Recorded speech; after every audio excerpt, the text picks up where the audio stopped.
आपने जो कुछ कहा बिल्कुल ठीक कहा। नूनम ह्यदृष्ट निष्ठोय मदृष्ट परमो जनः अदृष्टमात्मनस्तत्वं यो वेद न समुह्यति। निश्चित यह जीव अदृष्ट कर्म के अधीन है।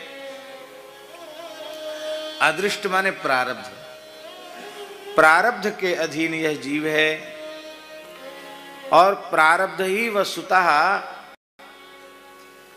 उसके जीवन की सच्चाई है।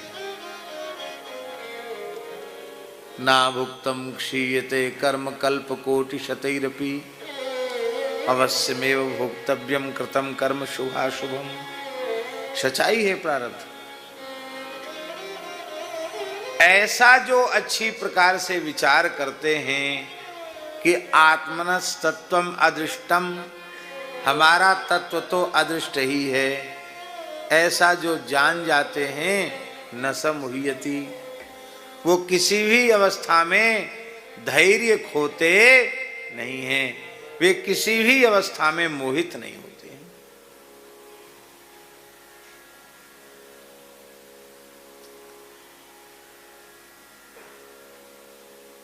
संचित में से प्रारब्ध बना और प्रारब्ध के अनुसार शरीर मिला। शरीर से क्रियमाण कर्म हुए, क्रियमाण कर्म संचित में गए और संचित से फिर प्रारब्ध में आए। ये कर्म की प्रक्रिया है।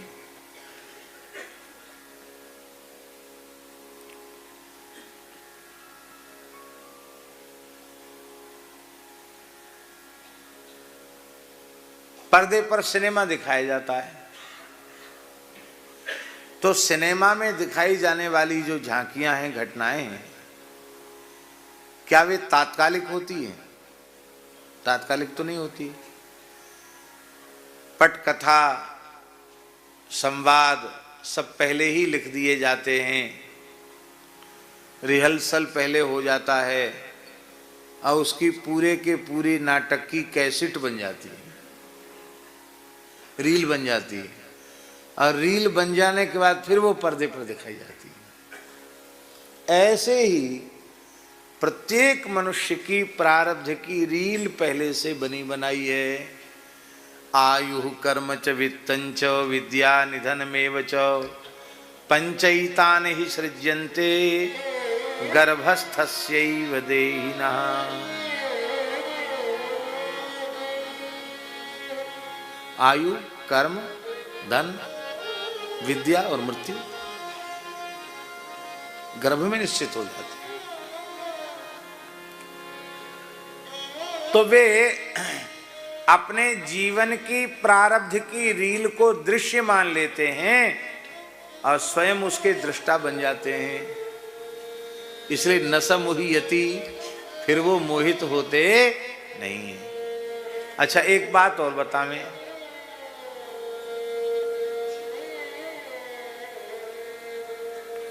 प्रारब्ध का भी नाश हो जाता है। गुरुजी, प्रारब्ध के बारे में कहा गया कि ना भुक्तम क्षीयते कर्म कल्प कोटि शतैरपि, बिल्कुल ठीक है, लेकिन सारी मर्यादाओं के ऊपर भगवान की मर्यादा है। भगवान किसी आर्त भक्त की पुकार सुनते हैं तो उसके प्रारब्ध भोग का भी क्षय करके भगवान उसको प्राप्त हो जाता है।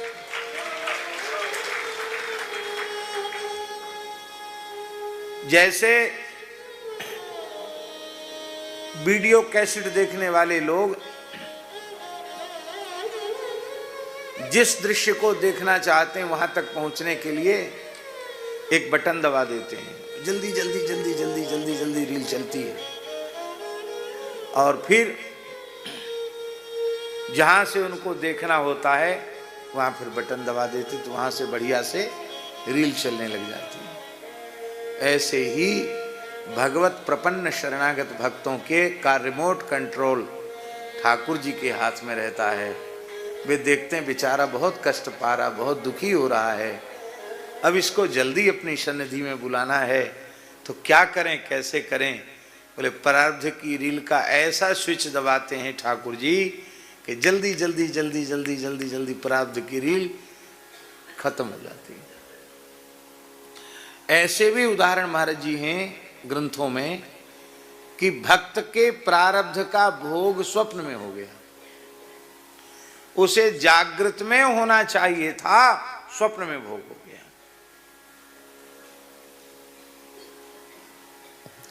श्रीमद स्वामी रामहर्षण दास जी महाराज का नाम आपने सुना होगा।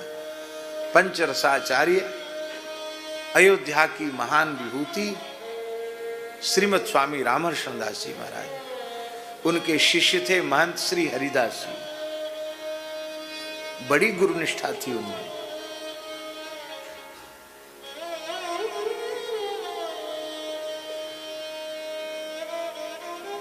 अद्भुत गुरुनिष्ठा थी झाजी उनमें। अब एक छोटा सा नमूना हम आपको दें तो आप पता चल जाएगा उनकी निष्ठा कैसी थी। हरिद्वार महाकुंभ में वो स्नान करने आए, गाड़ी से आए, निजी वाहन से, रात भर चल के दिन भर लंबी यात्रा करके आए और आए थे हरिद्वार में। थोड़ा नींद का झपका आया, उसी में सरकार ने स्वप्न में आकर कहा कि तुम मेरी सेवा छोड़कर कुंभ में पुण्य लेने गए हो, गंगा जी नहाने गए हो, अरे तुमको हमारे पास रहना चाहिए, ऐसा सरकार ने कहा उनको तंद्रावस्था में। तो इतनी लंबी यात्रा करके आए थे, झपकी खुली, गंगा जी नहीं नहाए। बोले गाड़ी की दिशा मोड़ दो अयोध्या की ओर, फिर उतना ही चलकर अयोध्या पहुंच गए। कुंभ क्षेत्र में आकर गंगा जी में नहीं नहाया। बोले हम जल ही वहीं पिएंगे, खाएंगे पिएंगे वहीं जब सरकार का दर्शन करेंगे। ऐसी निष्ठा थी। वे महंत थे पर सरकार की संपूर्ण सेवा अपने हाथ से करने का भाव वो रखते थे। तो एक बार रात को उन्हें भयंकर दुस्वप्न हुआ। उसमें कुछ यमदूत के समान भयंकर आकृति के पुरुषों ने उनको घेर लिया और इतना मारा कि सारे शरीर में हरे नीले चिन्ह पड़ गए, हाथ एकदम हरे नीले पड़ गए। मारते मारते मारते मारते मारते मारते बेहोश कर दिया। जागृत में नहीं महाराज जी, स्वप्न में। और जब वो जगे तो उनको हाथ में बहुत पिटाई, सारे शरीर में पिटाई हुई थी, हाथ में ज्यादा। उन्होंने हाथ देखे, करावलोकन तो लोग करते ही हैं, हाथ देखे तो उसमें हरे नीले भयंकर यातना के चिन्ह बने हुए थे, सारे शरीर में चोट के निशान थे। आपने सुनी है घटना?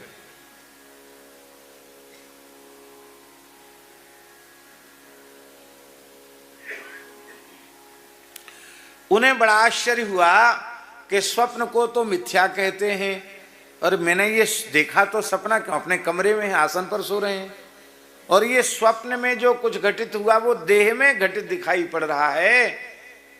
एकदम घबरा गए, सरकार के चरणों में गए, रोने लगे।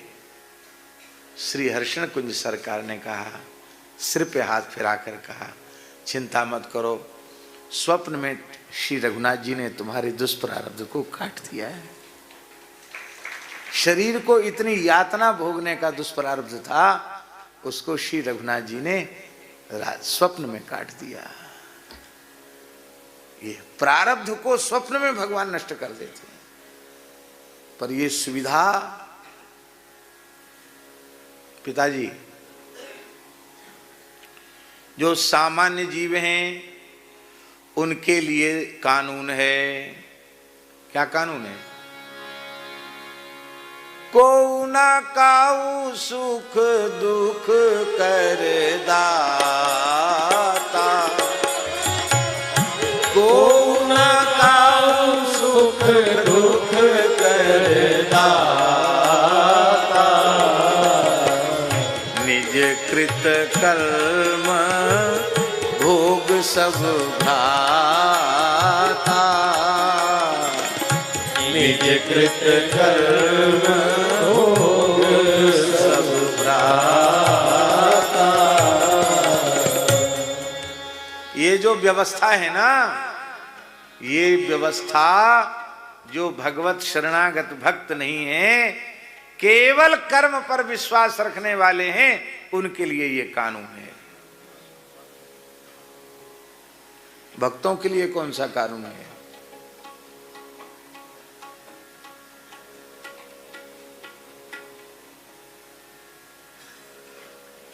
भक्तों के लिए कौन सा कानून है?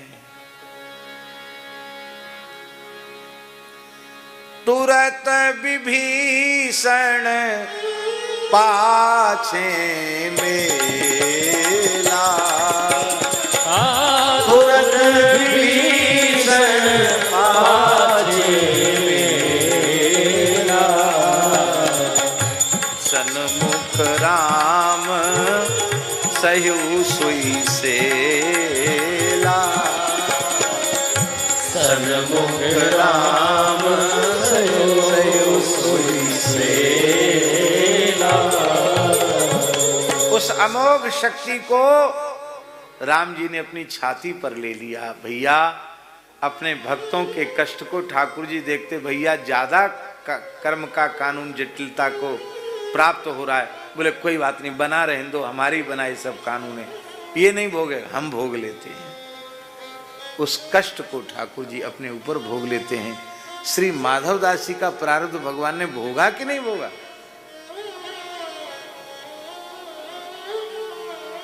हैं?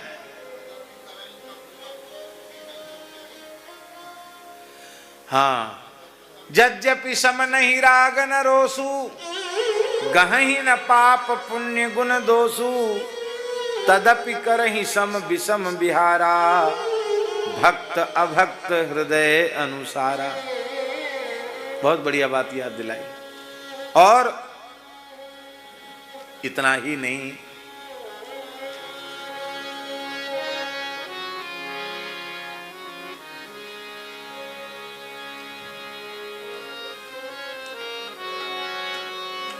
आर्त भक्त,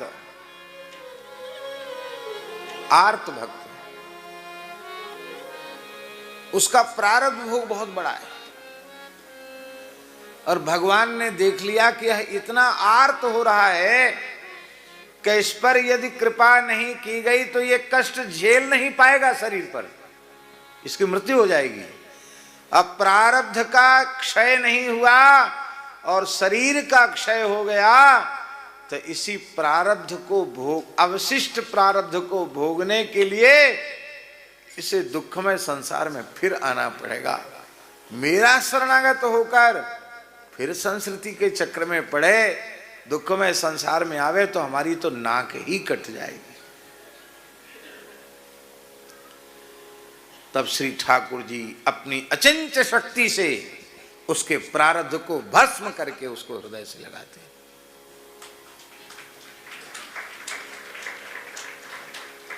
द्रौपदी आर्त होकर कौरवों की सभा में पुकार रही है, श्री कृष्ण द्वारिका वासी, और भगवान कर्म का खाता खोल के बैठ जाएं तो वस्त्रावतार होगा भगवान का। भगवान सब कर्म का खाता एक किनारे धर देते हैं और भगवान भक्त के ऊपर कृपा करते हैं, अनुग्रह करते हैं।